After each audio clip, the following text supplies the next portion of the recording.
Bueno, muy buenas noches para todos. Muchas gracias por acompañarnos hoy. Eh, Bienvenidos las personas que están viendo esto, digamos, pregrabado, pues bienvenidos también. Gracias por su interés y tiempo. En el día de hoy tenemos una sesión en donde vamos a continuar con el webinar anterior, donde estábamos viendo lo que tiene que ver con indicadores líderes. Pero como siempre vamos a partir por tres temas en donde vamos a leer pues la advertencia de riesgo, el descargo de responsabilidad, vamos a pasar luego al objetivo, vamos a mirar rápidamente qué es lo que estamos viendo en caso en que eventualmente alguien no esté recientemente registrado o no haya podido ver o atender a la grabación del webinar del día martes. Y vamos a contestar una pregunta que quedó pendiente, o a tratar de contestar una pregunta que quedó pendiente del martes. Vamos a hablar rápidamente de lo que son los cisnes negros. También dijimos que comenzaríamos por eso. Y posteriormente vamos a hacer un pequeño paso por lo que pasó en estos 2 días en el mercado, que ha pasado de todo, digamos así. Eddie tiene su micrófono apagado, no sé si es adrede. Y luego vamos a entrar ya pues en el tema que nos atañe en cuestión. Entonces, pues nuevamente muchas gracias por estar con nosotros. Nos acompañan Antonio Suárez y Eduardo Reyes, como ya es tradicional, y Gustavo Madrid Malo, quien les está hablando. Iron FX Latinoamérica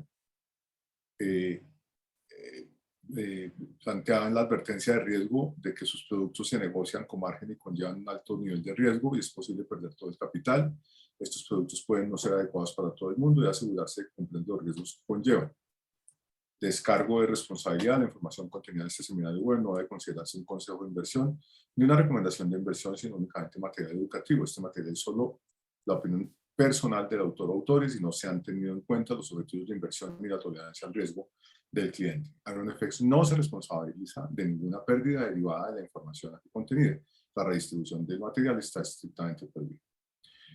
Muy bien, vamos a el objetivo de hoy. Buscaremos lograr un mejor entendimiento de los indicadores a seguir nuestro camino a la interpretación de la situación económica actual y cómo usarlos para anticiparnos en la medida de lo posible a lo que sucederá. Y un poco a la derecha vemos los temas que estábamos viendo para el 28 y el 30 de junio. En donde estábamos trabajando en el calendario económico y principales indicadores. 1, seguimiento a reportes, digamos calendarios económicos, indicadores de leading, lagging y coincident, y vamos a buscar en la medida de lo posible entrar hoy en calendarios económicos y principales 2, el tema de Trading Information, Scattering Strategy, teoría de Benjamin, que intuyo yo, Eddie, Antonio, que no vamos a llegar acá, porque seguramente nos vamos a concentrar mucho en lograr que este tema de los indicadores de leading, lagging y coincident queden muy claros. Habiendo dicho esto, Antonio, si te parece bien, por favor, pasa abajo, ahí al lado de calendario económico. Ya, espérate, bajamos. O si quieres, sí, perdona. Ya estoy tal llegando. Vez, Mira, tal, estoy vez, llegando. tal vez, si quieres, un poco a la izquierda. Espérate, voy a hacerle un poquito menos de zoom. Y esto fue lo que vimos la vez pasada, el gráfico. Sí, gracias. Y quedamos acá, en donde hablábamos de los cisnes negros, y lo último que vimos fue el tema del calendario económico. Y un poco más abajo de eso, no veamos los cisnes negros todavía, un poco más abajo. Aquí hay unas preguntas, y la última, la cuarta que nos quedó sin responder, que pusimos el jueves, decía: si entendí bien, la prima de la tasa de interés emitida por los bancos es para minimizar el riesgo. Yo decía que no entendía la pregunta, que me iba a remitir un poco atrás, efectivamente lo hicimos, nos remitimos 7 minutos antes, pero no encontramos la relación entre el momento de la pregunta y la temática. Entonces vamos a tratar de explicarle a la persona que hizo la pregunta lo que interpretamos de esa pregunta y la mejor respuesta que tenemos para él. Eddie, por favor. Buenas noches, claro que sí. Creo que la pregunta la hacía José Moreno Reyes y yo creo que ahí se están mezclando dos temas que es bueno dejarlos muy claros, ¿no? Uno, pues está el Banco Central, por un lado, que es quien está controlando las tasas de muy corto plazo, subiendo, bajando las tasas de muy corto plazo, la tasa que llamábamos overnight, para controlar la inflación, la liquidez dentro de la economía, el consumo, el sobreendeudamiento y de esa forma desacelerar y evitar un recalentamiento o por el contrario dar mucha más liquidez, expansión y que se mueva un poco más la economía. Otro lado es el lado de los bancos comerciales, a donde llega un poco más tarde esas tasas de interés. A los bancos comerciales llega de pronto un poco más tarde, hay un pass-through que se demoró un poco más en llegar para que ellos lleguen a subir, bueno, más fácil, más rápido suben las tasas de crédito y de consumo, libre inversión y demás. Pero cuando las tasas vienen bajando, pues más lento bajan los bancos comerciales. Y por el otro lado está también el banco central. Y perdón, por el otro lado está también el que emite los bonos, ¿no?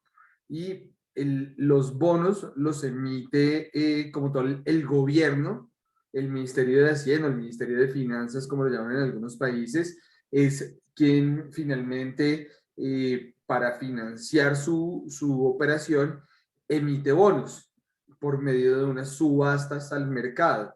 Ese mercado tiene como compradores iniciales o, digámoslo, compradores o distribuidores, o como lo llamamos acá, colocadores iniciales. Muchos, en la mayoría de los casos, pues las entidades financieras más grandes en cada país, por lo general, bancos. Y en esos programas, pues estos bancos también pues llaman a participar a sus clientes, ya sean del exterior o locales, a participar en esas subastas primarias, que es cuando emiten por primera vez un nuevo bono al mercado o cuando lanzan un poco más de monto a una emisión que ya está en circulación.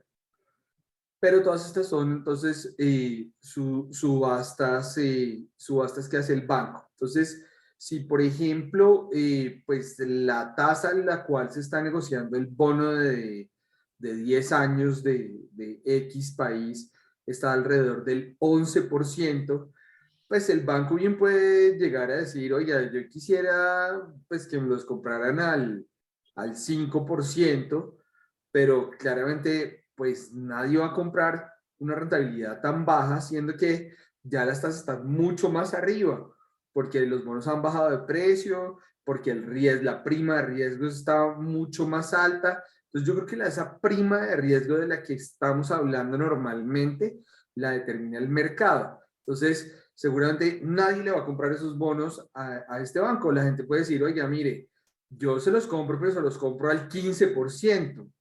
Y también el gobierno puede llegar a decir, ese Ministerio de Hacienda o Ministerio de Finanzas puede llegar a decir, no, pues yo puedo declarar desierta la subasta porque se me hace que la tasa de corte de esa subasta, que fue del 15%, ya es demasiado alto, o tengo pues disponible salir al mercado con 300 billones, pero solo voy a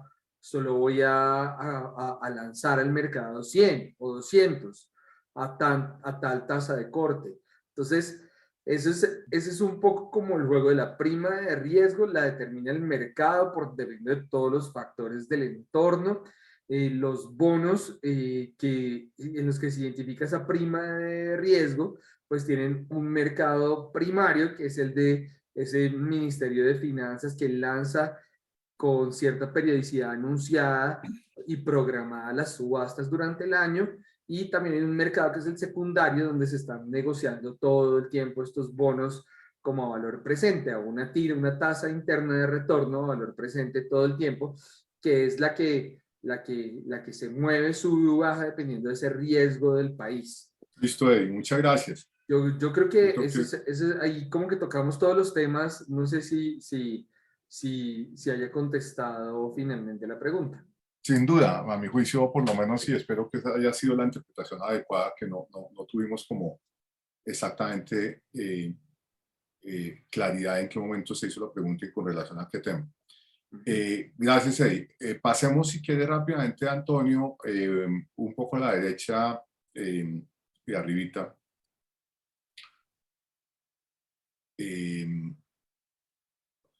Habíamos dicho que definiéramos lo que era un cisne negro, de lo cual yo hablé rápidamente el martes. A ver, un cisne negro, además obviamente de la foto que ven, es una teoría, la teoría del cisne negro es una metáfora que en el ámbito económico describe aquellos sucesos que ocurren por sorpresa, que ningún analista había previsto ni tenido en cuenta porque a priori o con antelación eran improbables y que para bien o generalmente para mal terminan teniendo un gran impacto y repercusiones trascendentales. Esta teoría fue desarrollada por el filósofo e investigador libanés Nassim Taleb, y la fuente pues de esta foto y definición que vemos acá es Santander Wealth Management. Es bien importante que hemos tenido dos cisnes negros en los últimos 3 años. La pandemia es un cisne negro, es algo que nadie esperaba y que se dio y que obviamente tuvo repercusiones muy trascendentales y regularmente, como dice ahí, negativas, como efectivamente la tuvo. Y otro cisne negro definitivamente es la situación de la guerra en Ucrania, que pues era absolutamente improbable predecir y que era muy difícil pues determinar en un evento de esos qué podría suceder y cómo eso afectaría, por supuesto, cómo ha afectado las cadenas de suministros, lo que tiene que ver con la exportación de granos, especialmente aceite de girasol de Ucrania, que es su principal productor, el de aceite de girasol, y contribuye con granos, tal vez con trigo en un 9.6% de la exportación global. Entonces es una situación compleja. Eso es un cisne negro. Y normalmente cuando se presentan se generan grandísimas volatilidades en los mercados. Y es muy mala idea cuando los cisnes negros aparecen y están comenzando a entrar a hacer trading en los primeros días. Esa es una pésima idea, ¿ok? Porque los mercados están tratando de entender, entendidos por los mercados financieros, están tratando de entender cómo se están moviendo los activos y cuáles pueden ser las consecuencias. Están interpretando, están leyendo lo que está pasando en el entorno con muchísimas dificultades porque es un cisne negro, por lo cual no se esperaba. De forma tal que en ese momento es en los momentos en los cuales en alguna oportunidad hablamos, es mejor mirar la pantalla simplemente, alzar las manos o ver revistas que regularmente ver revistas, por costosas que sean las revistas, va a salir más barato que estar allá adentro. Esa es una recomendación para que no se les vaya a ocurrir. Listo, hey, ¿qué ha pasado en los mercados estos 2 días? Hay una lluvia de noticias. Vamos a hablar de eso rápidamente. Son las 6:18. Tenemos 5 minutos para hablar de las noticias, Eddie. Sí. No sé si usted quiere compartir pantalla para mostrarnos alguna cosa o quiere usar la gráfica de monedas que tiene por ahí abajo. ¿Qué quiere hacer? Compartir la pantalla me parece importante. Comparta la pantalla, buenísimo, gracias. Listo, ya estamos viendo la pantalla. Tenemos un consolidado de facturación, un cálculo de alguna cosa. Sí, ya. Esto sí es lo que nos atañe. Bueno, empecemos, si le parece, terminamos con el petróleo. La vez pasada empezamos con el petróleo. ¿Sí? Ok. Entonces, fíjese que el petróleo pues tuvo este repunte acá y ayer, nosotros lo dejamos el martes acá arriba, ayer y hoy ha sido una fuerte caída. Fíjese que aquí tocó esta media móvil de 20 días, no nos vamos a meter en análisis técnico, pero pues justo ahí fue que se devolvió. Aquí ganaron los vendedores completamente, justo a los compradores del día anterior, y hoy continuó ese movimiento bajista. Déjeme hacer ahí contarles un poquito por qué se da ese movimiento bajista, además de que hay un tema de análisis técnico, como va a señalar o lo señala Eduardo. Y es que la OPEP la Organización de Países Petroleros y sus principales, digamos, aliados o socios o productores de petróleo no OPEP, en el día de hoy confirmó básicamente que decide aumentar la producción de crudo para el mes de agosto en 648.000 barriles más por día. Eso implica que la organización, en esencia, el planteamiento que hace es que con esos 648.000 barriles adicionales, o sea, más oferta para el mercado, produce 43,8 millones de barriles diarios, ¿ok? Y eso tiene una particularidad, y es que esos 43,8 millones de barriles diarios son, por primera vez, llega al mismo nivel de producción que tenía antes de que la pandemia se presentara. Entonces, claro, esa noticia que genera, por supuesto, un impacto en la probabilidad de oferta, movió muy fuerte el mercado el día de hoy, generando pues una caída del petróleo Brent, como la muestra la gráfica, Eduardo, de 2,89%. ¿Ok, Eddie? Perfecto, sí. De acuerdo, yo quiero complementar con lo que pasó ayer. Sí. Porque, claro, lo de hoy, pues ya al borde del abismo del petróleo fue un empujoncito, porque ayer salieron el revisado del PIB de Estados Unidos, que es el tercero, y salió aún por debajo de lo que la gente esperaba. La gente esperaba que fuera menos 1.5, fue menos 1.6. Okay. Digamos que eso por ahí es una pequeña mala noticia, porque ya es el tercero, el revisado, hay uno anticipado, uno segundo y uno tercero, una tercera revisión del PIB del primer trimestre de Estados Unidos, y pues lo que está pintando pues sigue siendo negativo, ¿no? Es un decrecimiento en ese tercer trimestre de 1.6, cuando la gente esperaba pues que fuera ya 1.5 el dato definitivo, pero no siendo poco. El consumo personal de Estados Unidos para el primer trimestre resultó ser 1.8, cuando venía de 3.1, y el mercado esperaba que se mantuviera en 3.1. Ok, wow. El consumo, pues ya lo hemos dicho. Una caída terrible, sí. Y ya lo hemos dicho en antiguos webinars, es el 70% de la economía de Estados Unidos. Es el corazón de la economía de Estados Unidos, el consumo. Estados Unidos es un país plenamente productor, consume la mayor parte de lo que produce e importa, o sea que es un país donde el consumo realmente es el mayor motor de la economía. Por tanto, pues este es un dato bastante negativo que apareció, pues salió ayer, y de ahí la reacción de los mercados en general, viendo que pues si una economía tan grande se desacelera, pues la demanda de productos energéticos tendería a ser menor, por tanto pues el petróleo baja.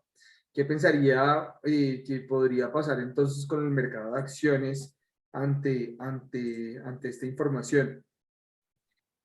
No debía haber mostrado un gráfico tan rápido, ¿no?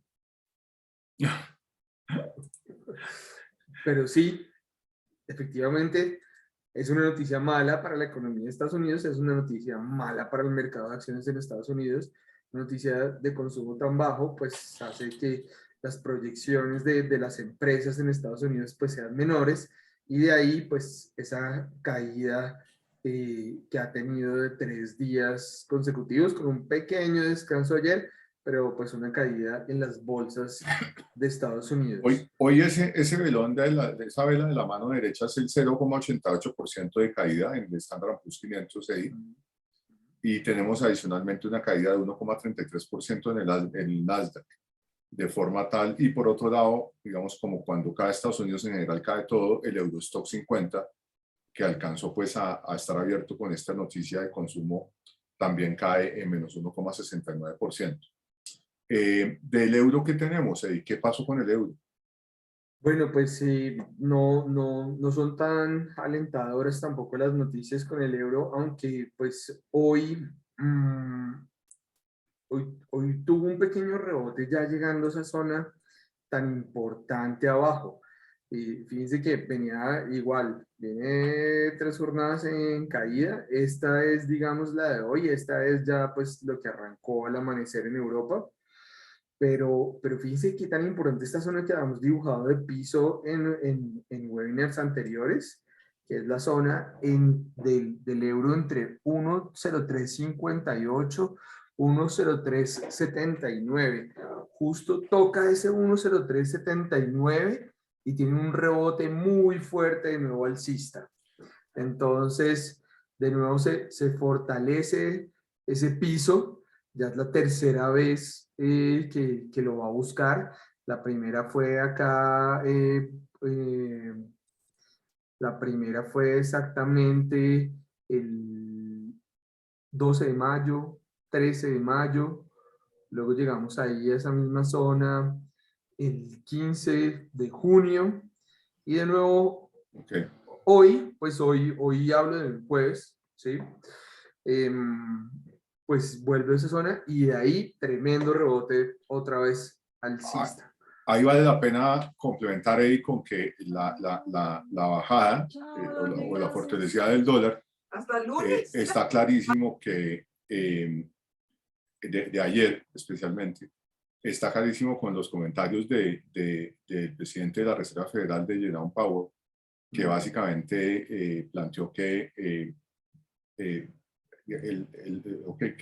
en esencia van a seguir subiendo las tasas de interés, que podrían situarse entre el 3 y el 3,5% a cierre de este año, y entre el 3,5% y el 4% a cierre de 2023. Entonces está un planteamiento, digamos, muy, muy fuerte, en donde pues él defiende pues que la economía es muy fuerte y que va a aguantar el incremento de tasas de interés, con el riesgo de que haya recesión, pero pues que pensaría que la fortaleza de la economía le permite aguantar.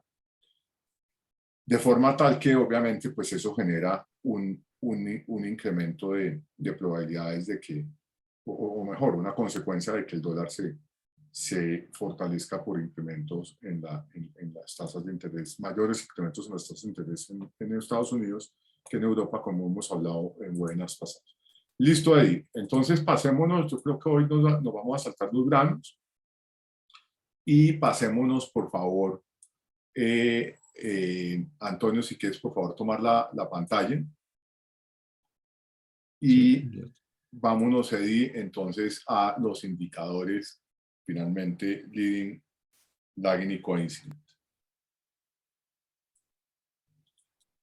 Listo, entonces aquí tomé unas pequeñas notas de lo que estábamos mirando y ya, espera un segundito, vamos aquí a los leading, lagging y coincident, ¿correcto? Perfecto. Perfecto. Bueno, pues... Entonces toca ampliar eso, exacto. Bueno, Eddie, tiene toda la palabra.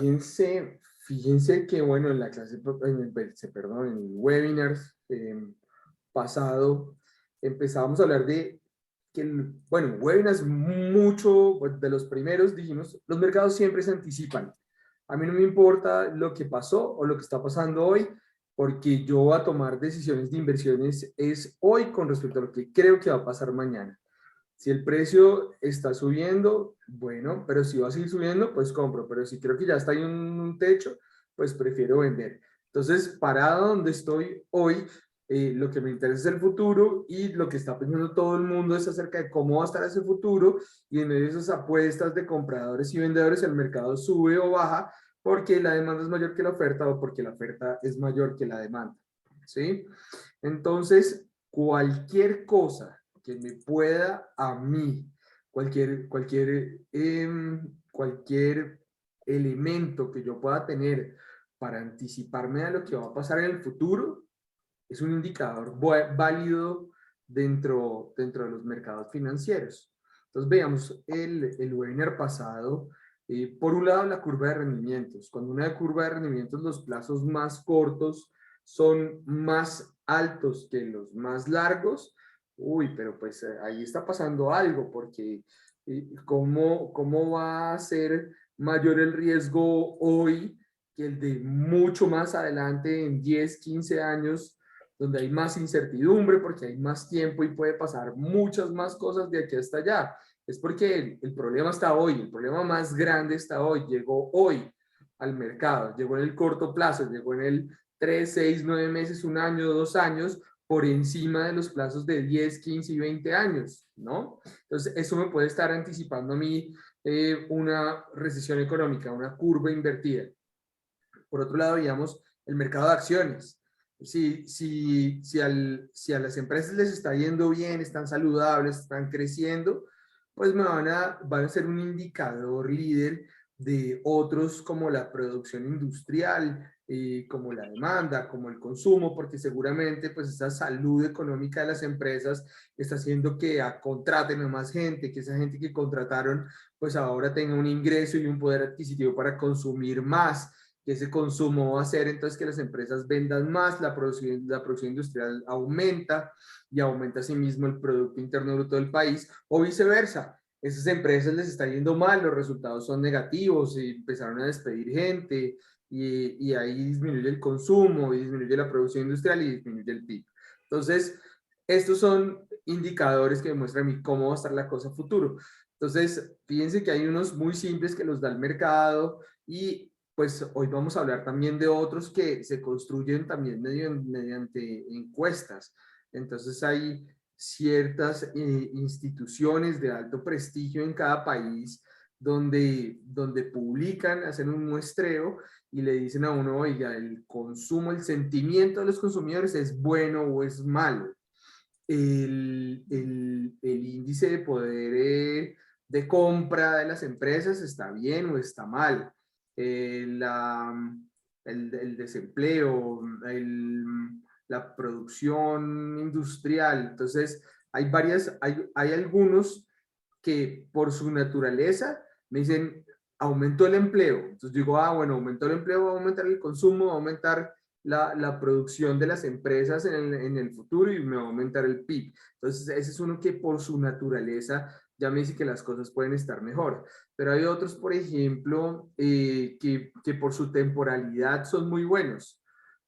Como por ejemplo el dato de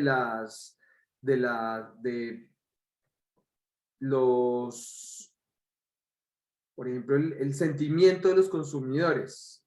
¿Sí? El sentimiento de los consumidores es un dato que tengo mensualmente y es de los primeros datos que se publican. Entonces, ese se va a publicar mucho antes de la producción industrial. Entonces, si ese salió malo, yo, como que estoy esperando un dato malo de la producción industrial. Y la producción industrial sale mensualmente. Y trimestralmente sale el PIB. Entonces, ya tengo por lo menos 2 datos de producción industrial que me van a mostrar cómo va a estar el PIB que van a publicar. Entonces, esos indicadores que son los que primero me alertan son los indicadores líderes. Los que me confirman que lo que me mostró el indicador líder es lo que está sucediendo son los coincidentes.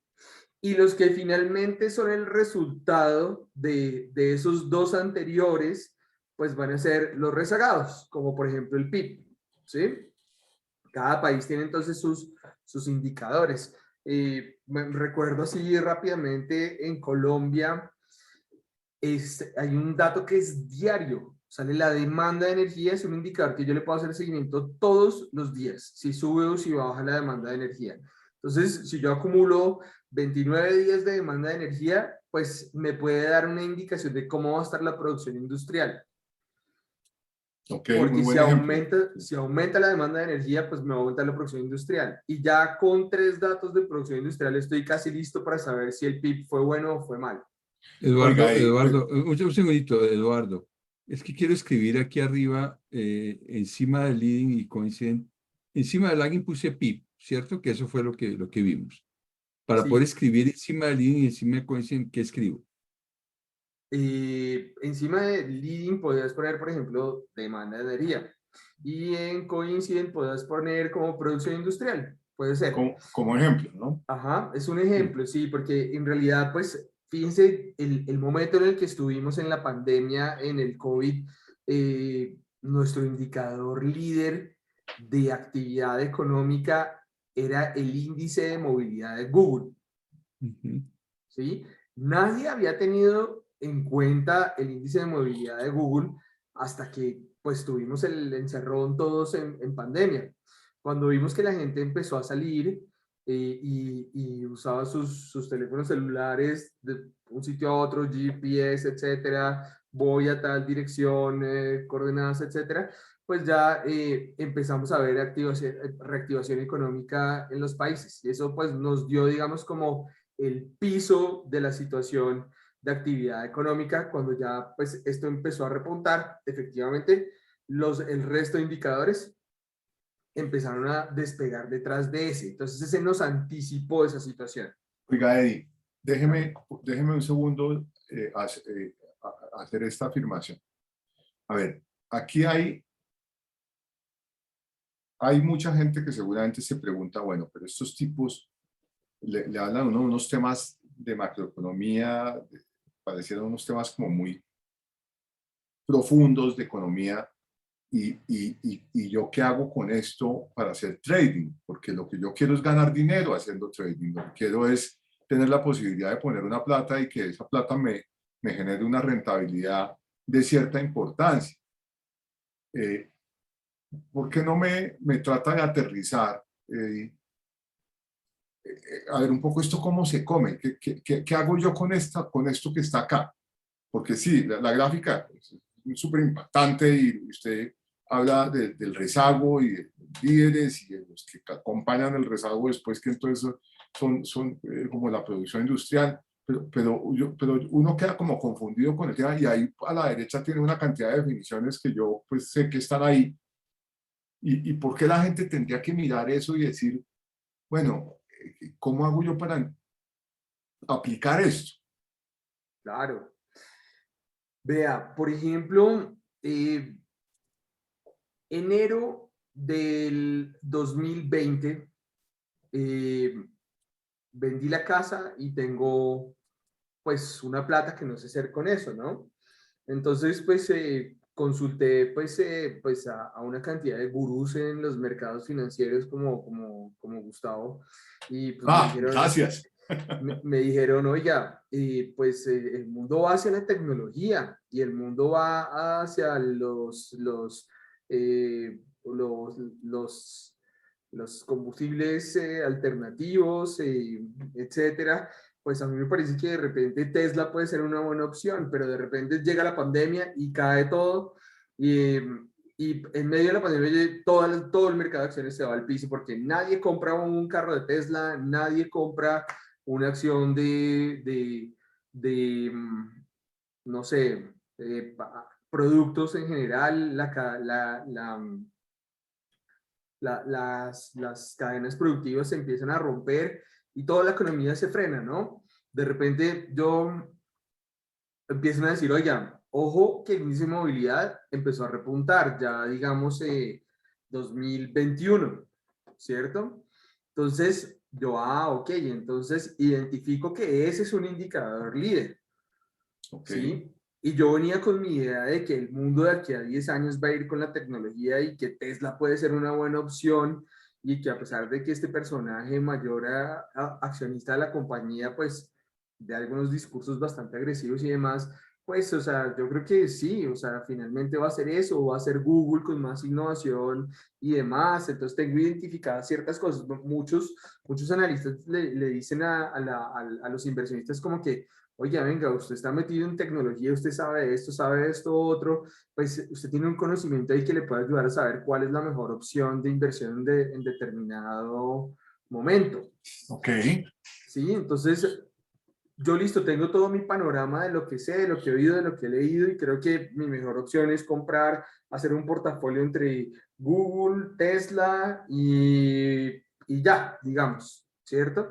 Pero entonces no es el momento porque pues estamos en pandemia, pero de repente pues tengo en cuenta este indicador líder y ese indicador líder empieza a repuntar, a repuntar, a repuntar, a repuntar y de repente todos los países empiezan a salir de confinamiento, empieza la vacunación, se encuentra que las vacunas son efectivas, etcétera, etcétera, etcétera. Toda esta información me empieza a dar a mí indicadores líderes de que esto va a repuntar. De pronto ya empiezo a ver que la tendencia bajista de Tesla y de Google empiezan a cambiar y ahí pues digo yo, listo, el momento fue ahora, voy a comprar mis 2 acciones para mi Ok, portafolio de ok, largo plazo. ok.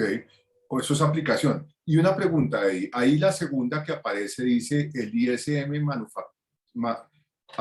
Manufacturing PMI SA. ¿Qué es eso? Bueno, ahora sí vamos a describir la gráfica porque José Moreno Reyes también nos está pidiendo exactamente lo mismo. No, Entonces, pero porfa, ok. vamos una por una. Sí, ok. Gracias. ¿Sí? Sí, Bueno, la primera en el cuadro es el GDP USD, es el PIB de Estados Unidos.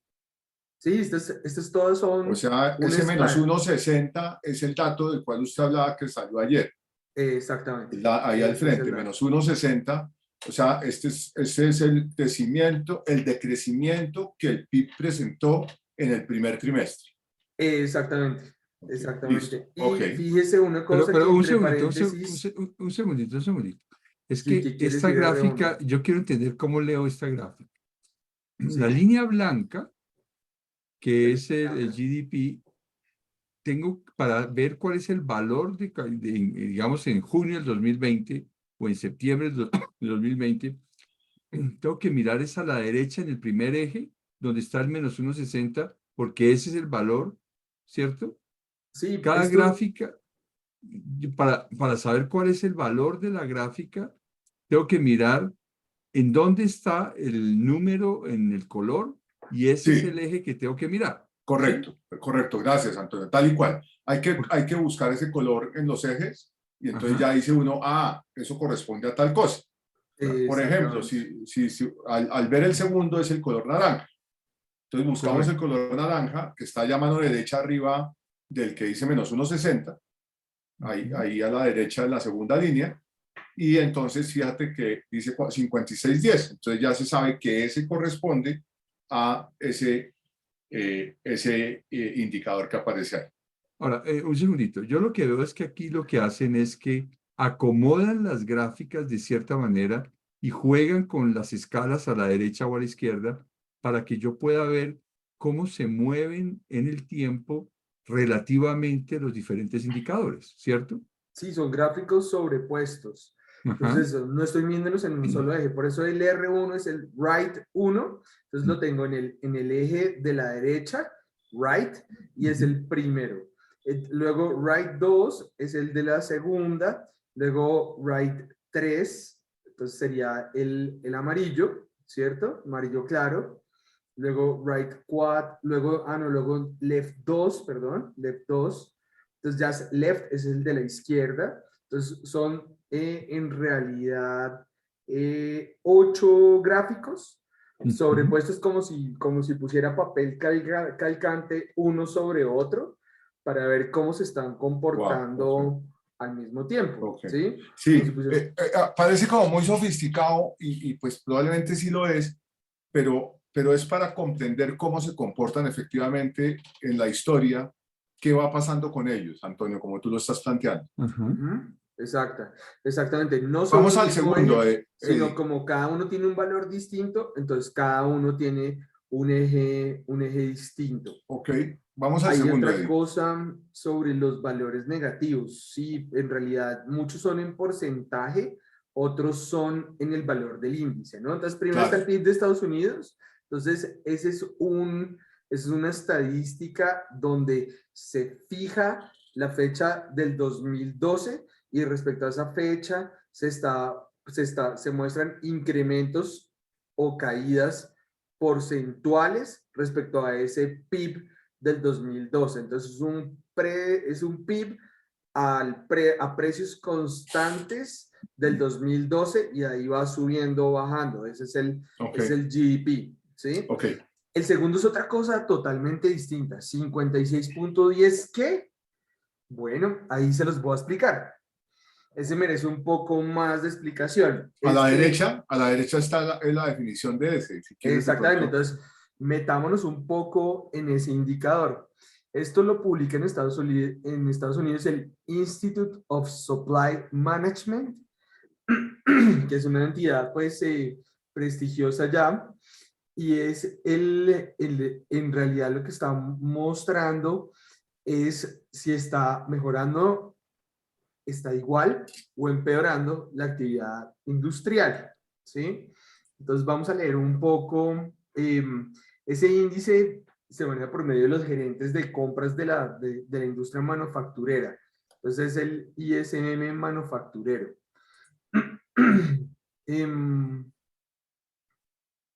A ver, déjeme decir una cosa, por favor. ¿Ese es un indicador qué? Este es un indicador líder. Líder, ok, ese es un indicador líder. Ajá, Entonces, es decir, los debo seguir todos, pero este es fundamental, por lo que entiendo. Sí, este es de los que se anticipan. Yo porque, pues, hemos dicho, una golondrina no trae lluvia, como se dice en varios países de Latinoamérica, y quiere decir, si a mí me empieza a aumentar el ISM, manufacturero de Estados Unidos, que eso es un PMI, que es una serie de indicadores líderes de la economía, pues yo no me voy a lanzar a comprar ya las acciones, ¿no? Yo necesito ver que esto coincida también con una producción industrial también alta, que empiece a haber indicadores de empleo también por la misma línea, pero digamos que yo como que empiezo a engatillarme a comprar mi acción de Google, porque yo digo, bueno, acá está pasando algo de distinto de la recesión económica de la que la gente está hablando, porque este indicador ahora aumentó. Entonces me voy a preparar porque ya puede estar construyéndose el momento en el cual yo quiero invertir y comprar este paquete de acciones Antonio, que quiero comprar. Gracias, Eddie. ¿Puedes poner la gráfica un segundito para mirar ese indicador que yo quiero ver si puedo poner un ejemplo específico? A ver, lo que yo veo es que ese indicador, Eddie, que es el naranja, que está en 56.10, y esta gráfica está abajo de diciembre, ahí está diciembre, digamos, está diciembre y marzo y junio de 2022. Yo lo que veo es que viene cayendo, Antonio, si me ayudas a señalarlo, sí, espérate, la caída. Ya te ayudo a señalar eso. Entonces, espérate un segundito, te ayudo a señalar esa parte. Entonces, es el R2. Tú quieres el R2, que es el naranja. Sí. ¿Cierto? Pues venía como muy estable, lo veo yo, y como aquí en mayo a junio empezó a mirar para abajo, ¿no? ¿Dónde está estable? Que yo no lo veo. Pues digamos que está... El naranja yo lo que veo es que durante este año comenzó a caer. Sí, perdón. O sea, venía, digamos, como que tuvo un pico como en marzo del 2021, ¿sí?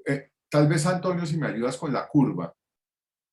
Si te paras en la curva naranja, cercano al lado derecho, sí, espérate, tú puedes ver desde marzo cómo comienza a caer, un poco antes, inclusive en febrero. Espérate un segundito, que es esta curva que está acá. Esa es, correcto. ¿Sí? Entonces comienza a caer desde marzo, desde febrero más o menos inclusive. ¿Ok? O desde enero prácticamente. Viene una caída muy fuerte, que es ese bajonazo que se ve ahí, pega y en el 56 y rebota ligeramente. Pega en 55 y pico y rebota ligeramente. ¿Lo ven la caída, Antonio? Voy a reteñirla más, a ver si con eso... ¿Estamos de acuerdo? ¿Es a eso, no? Esa ¿sí? es la caída. Claro, la caída, pero obviamente tú la tomaste desde un poco antes, en 2021, que fíjense que estaba en 60 y tanto, desde donde tú la señalaste, pero él viene cayendo, ¿ok? Fuertemente ya desde más o menos octubre de 2021. Ajá, bueno, Entonces, pero sí, regáleme un segundo porque venga, le digo mi interpretación hoy. Yo les voy a decir lo que yo interpreto que va a pasar y después vemos si pasa, bueno, ¿ok? Obviamente no estoy dando una recomendación de inversión, simplemente yo con eso voy a poner un ejemplo de qué es lo que creo que va a pasar. Entonces, lo que yo creo que podría pasar, que no lo puedo aseverar obviamente ni confirmar porque pues yo mago no soy, ni pitonizo, entonces digamos, yo digo que esto viene cayendo y agudizó su caída y acaba de rebotar ligeramente, pero ha venido cayendo. Hoy en día, actualmente, a hoy, me paro en junio 30. ¿Ok? Ese es un indicador crítico porque ese indicador me muestra a mí qué está pasando desde el punto de vista de crecimiento, porque finalmente, pues esto es el indicador digamos, de encuestas a los gerentes, ¿no? ¿Ok? Entiendo yo, ¿no? así es. Ok. Gerentes de Y ellos me compras. dicen a mí que son muchísimas empresas, tal vez, no me acuerdo cuántas son, pero son muchísimas empresas las que se entrevistan. Me dicen, oiga, yo no estoy cómodo y está sucediendo esto y aquello con una serie de cosas que están a la derecha. Antonio, a la derecha, si quieres a la definición. A la derecha, ¿qué hago? En la definición, me devuelvo a la Sí, definición. un segundo, por favor. Entonces dice que básicamente les preguntan sobre los nuevos pedidos de los clientes en los cuadritos, en los puntos bullet, Antonio, los nuevos Sí. pedidos de los recibidos de los clientes, la intensidad de la producción, la velocidad del nivel, las entregas de los proveedores, si la entrega es más rápida o más lenta, los inventarios de las compañías, etcétera, retrasos en los pedidos, nuevos pedidos de exportación, y con base en eso elaboran el indicador que dice ahí que cuenta con más de 40.000 miembros y evalúa empresas, centenares de empresas de 18 industrias de los Estados Unidos. ¿Ok? Hay características que le hacen sentir a la gente que ese índice dice la verdad y es un buen muestreo. Ok, Entonces, ok, uno, son 40.000 miembros. ok, Dos, son 18 industrias. ok. Tres, son compañías privadas. Ok, entonces yo les voy a decir mi interpretación del asunto. Ok, si solamente viera ese índice, que no es lo único que uno ve, ok, pero si solamente viera ese índice con esa gráfica que estamos viendo ahora, yo diría, ok, la economía americana ya se viene enfriando. Es decir, no está en recesión, pero el crecimiento del Producto Interno Bruto se viene enfriando. Eso es una primera conclusión que es válida, ¿o no, Eddie?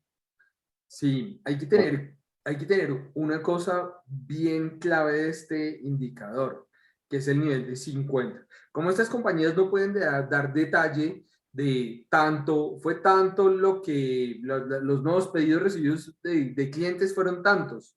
Entonces, simplemente el valor de 50 en este indicador es clave.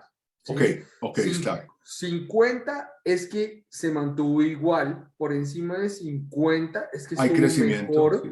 y por debajo de 50 es que Ok. estuvo peor. Entonces viene de 60 y tanto, en septiembre, octubre, 62 tal vez, y ha venido cayendo y está en 56. ¿Ok? ¿Vuelvo a poner la gráfica un momentico? Si quieres, por favor, gracias, Antonio. Ujú. Entonces, ahí está nuevamente en 56.10. Entonces yo simplemente llego y digo, ok, yo pienso que lo que podría llegar a pasar es que el incremento que vimos en las tasas de interés tan fuerte, Eddie, donde la tasa de la nota del Tesoro de 10 años fue desde 1,75 más o menos antes de que comenzara a incrementarse hasta 3,20 y hoy está tal vez en 3,05. ¿Por qué no me ayuda ahí que estoy a memoria? Nota del Tesoro de 10 años.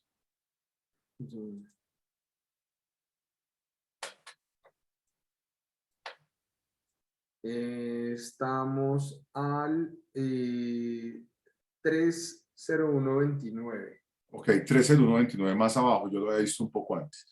A 3,0129, o sea, fue a 3,20 y está a 3,0129, ha caído un poco desde el punto alto más o menos que tuvo, que de una vez ayúdeme a decir cuál es. No, alcanzó 350. 3,50. ¿Cuándo? Esto fue mediados de junio. Ok, 3.50 y ha venido reduciéndose. Sí, Y de está hecho. muy cercano al 3%. Ahora, lo que que pareciera que ya está comenzando a pasar, pero obviamente habría que ver toda la curva, es que las tasas de interés comienzan a ceder, es decir, comienza a bajar la curva, hay demanda de notas del tesoro, ¿ok? Y eso hace que esa demanda hace obviamente que los precios suban y que las tasas de interés bajen. Al pasar eso, entonces yo interpreto que eventualmente ya lo peor para la renta fija, para los bonos, ese castigo tan fuerte que subieron las tasas ya de pronto ya pasó o ya está pasando. Y podría interpretar también, si me quiero ir al dólar directamente, que la demanda por bonos podría volver, no solamente por las notas del tesoro, sino por bonos de alto rendimiento, otro tipo de bonos, porque si las notas del tesoro caen de rendimiento, en general todos los bonos del mundo deben hacerlo, ¿ok? Y yo podría interpretar que puede haber demanda por dólares. Y si yo uno eso y digo, de pronto la demanda por notas del tesoro puede hacer pues que vengan dólares de otras partes. Y además de eso, lo uno llego y digo, y lo otro que estoy viendo es que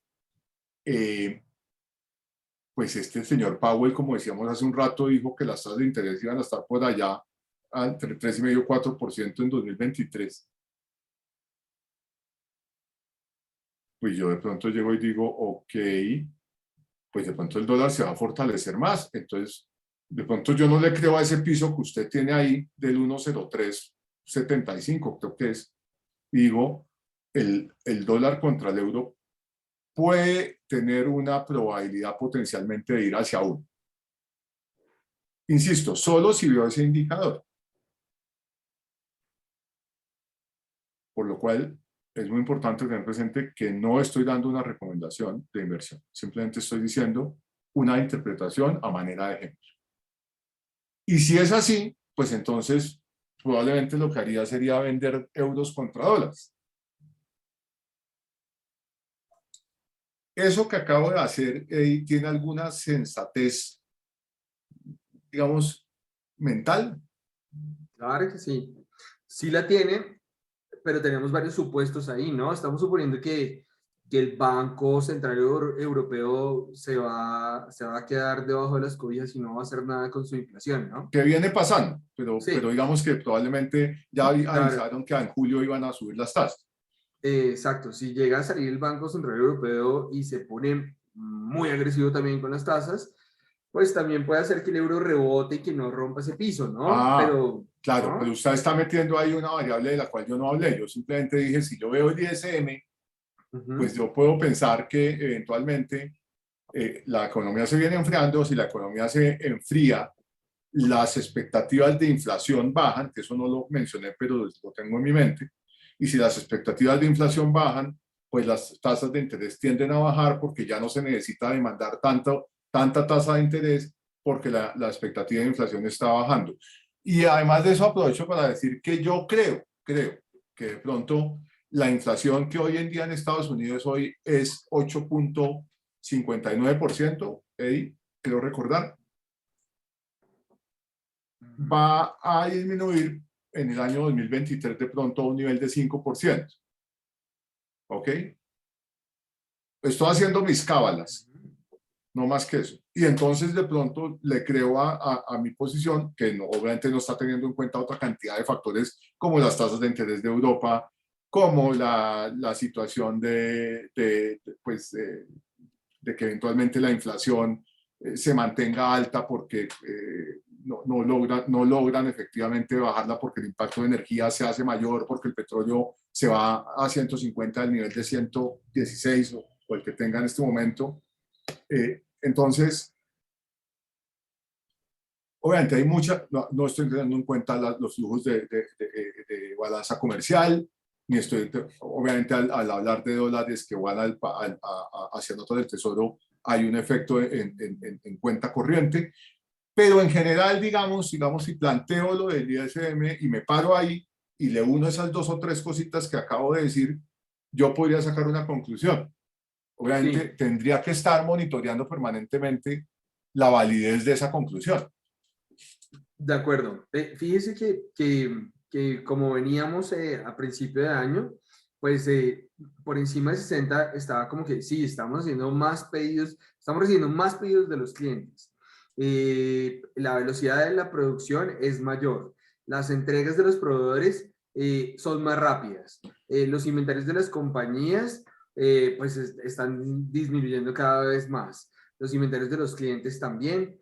Los precios, bla, bla, bla, bla, bla, bla, bla, todo lo que reúne este indicador, ¿no? Y fíjense que igual los economistas lo que dicen es, venga, empiécese a preocupar cuando esté por debajo de 50, porque por ahora lo que vemos es como que se soltó el acelerador un poco de lo que veníamos viendo en marzo del 2000, bueno, del principio de pandemia, del rebote de la pandemia al, al, a marzo del 2021, pues aquí como que se viene soltando el acelerador un poco. Aquí los economistas son muy claros en decir, ojo, la economía, solo por este indicador, como usted lo dice, la economía de Estados Unidos no está en recesión, porque aunque, o sea, están pidiendo un poquito más. Si ya veo este indicador por debajo de 50, ya digo, uy, ya esto se volteó para el otro lado, ¿sí?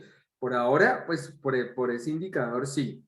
Ok, muy Y bien. tenemos muchos indicadores, ¿no? O sea, fíjese que este es un indicador donde su último dato que se publicó fue en mayo, ¿no? El de mayo. Pero ya tengo otros 2 indicadores que me están mostrando junio.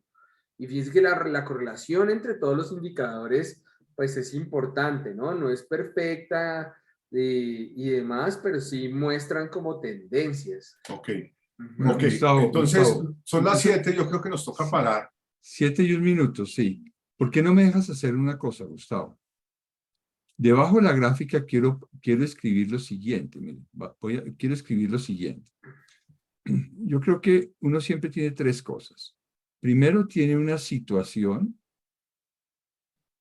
Esa situación le genera a uno unas preguntas y esas preguntas normalmente me llevan a plantear a mí un problema. ¿Sí? Entonces, lo que yo acabo de ver y traté de hacer allá arriba es que yo tengo una situación que es todo lo que hemos visto en donde vemos la guerra, la pandemia, todo ese tipo de cosas. ¿Cuál es el problema que todos queremos resolver? ¿Cómo invertir? ¿Cierto? ¿Estamos de acuerdo o no? De acuerdo. Para hacer, Entonces, ¿cómo invertir para ser rentables? sí, porque voy a escribirlo en rojo, entonces voy a escribirlo aquí, voy a poner aquí rentabilidad, ¿sí? Entonces, lo que yo tengo que hacer es plantearme una serie de preguntas, ¿sí? Pero tengo que analizar la situación. Entonces, las gráficas que tú nos acabas de mostrar es esa situación, es cómo analizo. Entonces, fíjese que un poco a dónde quiero llegar. Si yo miro aquí arriba, voy a hacer un poquito de zoom hacia abajo, voy a sacar un poquito. Aquí arriba, mientras estaban hablando ustedes, traté de plantear una serie de cosas y resumir lo que nos dijo Gustavo. Es un poco lo que yo veo, si yo me meto a hacer trading, ¿yo qué haría? En algo parecido a lo que estoy haciendo aquí, tengo que escribir y analizar la situación. Yo no puedo confiar en mi memoria. Me planteo esta serie de preguntas como lo hice aquí allá y finalmente planteo mi problema y tomo una decisión y escribo cómo tomé la decisión, cómo invertí. Porque me parece a mí que en el curso del tiempo voy viendo los resultados. Voy ganando o voy perdiendo dinero, pero tengo que saber cómo fue que tomé la decisión. Es decir, cómo llegué a tomar la decisión y día a día o momento a momento o semana a semana voy aprendiendo a tomar mejores decisiones si hago el seguimiento de lo que hice. No sé si estoy muy mal o no. No, a ver, agradezco muchísimo la intervención porque me parece que da una gran claridad sobre cómo es, digamos, el proceso mental para tomar decisiones. ¿Ok? Sí, Y ese proceso pero mental es valiosísimo, sí, pero lo que quiero hacer énfasis es que el proceso mental tiene que escribirse. De acuerdo, ¿Sí? tiene que escribirse para entender uno el por qué y poder revisarlo posteriormente y a la vez que está monitoreando, digamos, ese activo que compró, cualquiera que sea, acciones, bonos, granos, yo qué sé, metales, o vendió monedas, etcétera, está revisando si la nueva información que hay le permite un input adicional a, a la situación que tiene que seguir analizando, ¿ok? Y genera eventualmente una modificación en la decisión. Claro. Fíjate que nosotros hablamos hace unos, no sé, webinars atrás de dos libros. Uno es Pensar rápido, pensar despacio, que, como lo dijimos, tiene que ver con cómo la mente humana toma decisiones financieras. Y el otro libro que también mencionamos es Decide y apuesta de Annie Duke, que ese libro de Decide y apuesta casa perfectamente con lo que está en pantalla en este momento, ¿sí? Pero vuelvo e insisto sobre todo en eso, yo no puedo tomar decisiones sin haber escrito, sin haber pintado el mapa, casi diría yo, el mapa de la decisión, ¿sí? Que yo pueda en una semana o en un mes devolverme cuando vi el resultado de mi inversión, cómo fue que tomé la decisión. Y lo que nos plantea Annie Duke en su libro de Decide y Apuesta es eso. La mejor manera de aprender a tomar decisiones es evaluando las decisiones que yo he tomado, pero no desde el punto de vista de que gané o perdí, no, es entendiendo la decisión que yo tomé, cómo la tomé y aprendo entonces a tomar mejores decisiones. Es un poco lo que yo veo aquí detrás de esto. De acuerdo, tal y cual, absolutamente.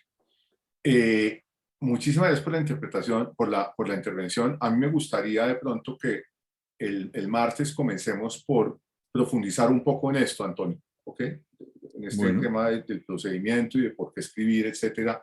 Me parece clave que lo hagamos, porque es lo que estamos tratando de enseñar finalmente, esa es la realidad, es cómo fundamentar la toma de decisión para que haya una mayor probabilidad de ser rentables, de generar rentabilidad, como tú lo has puesto ahí en rojo.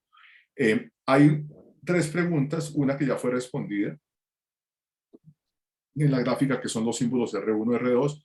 Hay otra que dice o significa de evaluación, que la verdad no sé a qué se refiere, y pues podemos revisarla después como hicimos con la pregunta que quedó la vez pasada. Y otra que dice en qué consisten los portafolios, y es muy rápida la respuesta, José. Los portafolios son en esencia como eso de los huevos en la canasta. Entonces asumes tú que en la canasta tienes mouse, un vaso de otro tipo, un mug, un celular, unos anteojos, un elefantito, que tiene un elefantito adentro, y no voy a seguir. Y eso lo que hice fue componer un portafolio de diversas cosas. Ahora cambia eso por activos. Entonces puedes tener bonos, acciones, bienes básicos como puede ser granos o oro, trigo, café, cebada, semilla de girasol, petróleo, acciones, fondos de inversión de los cuales hablamos, y eso compone un portafolio de inversión. Y para componerlo hay que entender muy bien esos activos y tomar la decisión de cuánto poner en cada una de esas cosas, entendiendo que este vaso contiene agua, este contiene café, esto es un mouse, este no contiene nada, y en esencia el mensaje que quiero dar es que hay que entender efectivamente qué es lo que tiene cada activo y por qué cada activo hace o así o hace así. Y cuando uno entiende eso, entonces uno puede formar lo que yo llamo rompecabezas de riesgo, donde adicionalmente entiende los riesgos que contiene cada activo. ¿Ok? Y eso se puede medir. Y sobre eso hablaremos posteriormente. Siendo las 7:08 de la noche, y esperamos haber respondido las preguntas, a pesar de que queda esa de o significa de evaluación, Le voy a tomar aquí una fotico. Era exactamente, está relacionado con la primera, ¿no? Que si los números negativos son valores porcentuales, no significan una devaluación o una pérdida de valor de ese activo. Entonces, como hablamos, sí, unos son porcentaje, otros son el valor de ese índice construido, ¿sí? Y otra puede ser el valor real, ¿no? O sea, X cantidad de cosas. Entonces, eso es más o menos como la respuesta. Quedó respondida entonces, muchísimas gracias. Entonces quedamos, Antonio, en que la próxima vez comenzamos un poco por elaborar el tema de por qué escribir, de cómo mejorar eventualmente el proceso de toma de decisiones. Que además de eso va a servir para decisiones no solo en esto, sino en todo, en la vida, para los efectos, pienso yo. Y pues les queremos agradecer muchísimo el habernos acompañado el día de hoy. A las personas que se han registrado, que no están asistiendo en vivo, pues qué bueno que vean que se han registrado en beneficio de que puedan ver la grabación.